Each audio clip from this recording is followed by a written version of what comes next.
Salut à tous.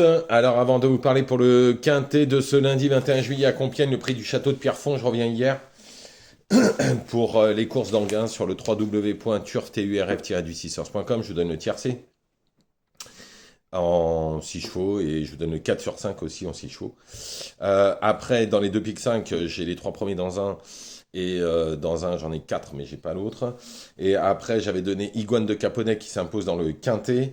Et à Vichy, il y avait que 3 courses, puisque il y a eu un non partant. Et j'ai donné Servaro qui est deuxième à 8 contre 1 et Lessard qui est troisième à 9 contre 1. Donc tout ça, c'est sur le www.turf-6heures.com. 1 € par jour, 30 € par mois. Donc allez-y, hein, il reste quelques places. Donc hier, on a fait une journée correcte. C'est dommage quoi, pour le pic 5. Mais en tous les cas, encore une fois, c'est le tiercé. Et encore une fois, c'est deuxième, troisième à 9 contre 1 avec le gagnant Iguane de Caponnet, où j'étais extrêmement confiant dans le quintet, qui s'est imposé. Donc voilà. Bon, on y va pour ce lundi 21 juillet 2025, Compiègne, prix du château de Pierrefonds, un handicap queue de femelle, des chevaux qu'on connaît très bien. Maintenant, attention, il y aura sûrement quelques surprises. En tous les cas, en première position, j'ai mis le 5 à la Baba Moon. Elle tourne vraiment autour du pot, hein, mériterait amplement de remporter son quintet, tout dépendra du parcours, mais c'est une première chance dans ce lot.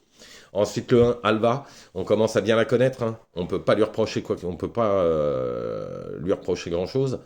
En tous les cas, si elle a le bon parcours, encore une fois, elle devrait lutter pour au moins les places. Ensuite, le 4, la Mandala. Il faudra que tout se passe bien avec le 14 à la corde. L'entourage est très confiant. Maintenant, moi, je demande à voir parce que il vient de prendre du poids. Donc, en tous les cas, bon, il a encore les moyens de bien faire. Ensuite, le 8, Aversa. Elle a un peu déçu ces derniers temps, mais tout n'était pas réuni pour une très belle performance. Cette fois, attention, elle a repris de la fraîcheur. Elle aura son terrain. C'est un quintet queue de femelle. Entourage confiant, à mon avis, elle peut remettre les pendules à l'heure. Ensuite, le 14 Bateska, c'est une excellente police, hein, qui a eu carrément quelques soucis de santé, mais qui a eu d'autres ambitions. Il faut savoir que l'an dernier, elle faisait l'arrivée de Quintet, l'arrivée d'handicap, pardon, en 38,5 de valeur. La dernière fois, elle gagne en 3 foulées. Moi, je pense que malgré la surcharge pondérale, cette fois-ci, elle est en 33,5 de valeur. Si ça se passe bien, malgré le 16 à la corde, à mon avis, elle sera dans les 5 au minimum. Ensuite, le 15, Manarola, c'est le cheval de personne, mais il ne faut pas la condamner complètement sur ses dernières contre-performances, car le terrain n'était pas à sa convenance. Elle pourrait refaire surface, hein, comme lors du Quintet à Cagnes, où elle faisait l'arrivée quatrième en 35,5 de valeur. Cette fois, elle est en 33,5 de valeur. Je pense que c'est un très bel outsider capable de s'immiscer à l'arrivée à Bellecote. Ensuite, le 7, Gualda, difficile de lui reprocher quoi que ce soit. Elle est en pleine possession de ses moyens, c'est une vraie chance comme d'autres dans cette épreuve ouverte. Ensuite, le 2, Agoria. Alors, on peut pas dire que la constance soit son fort, hein. Maintenant, c'est une grande écurie, elle a déjà fait l'arrivée de Quintet à des valeurs un peu plus hautes. De plus, elle aussi a repris un peu de fraîcheur, donc je garde. En cheval de complément, ce sera le 6, c'est elle du Nignan. Elle vient de remontrer le bout de son nez, hein. Elle avait gagné son quintet en 37 de valeur. Là, elle est en 36,5, donc elle est à sa valeur. Il faudra sûrement le mettre en champ réduit comme d'autres.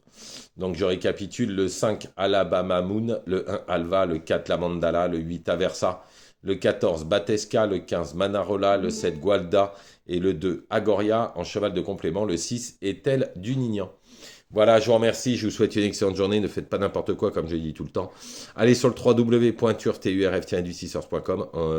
Je peux vous annoncer que cette semaine, on va avoir de très très grosses infos, j'ai des très très grosses infos, surtout pour mercredi. Je pense que toute la semaine, là, j'ai eu pas mal de monde hier au téléphone, des propriétaires, des entraîneurs, et je pense qu'on va bien s'amuser. Bonne journée à tous.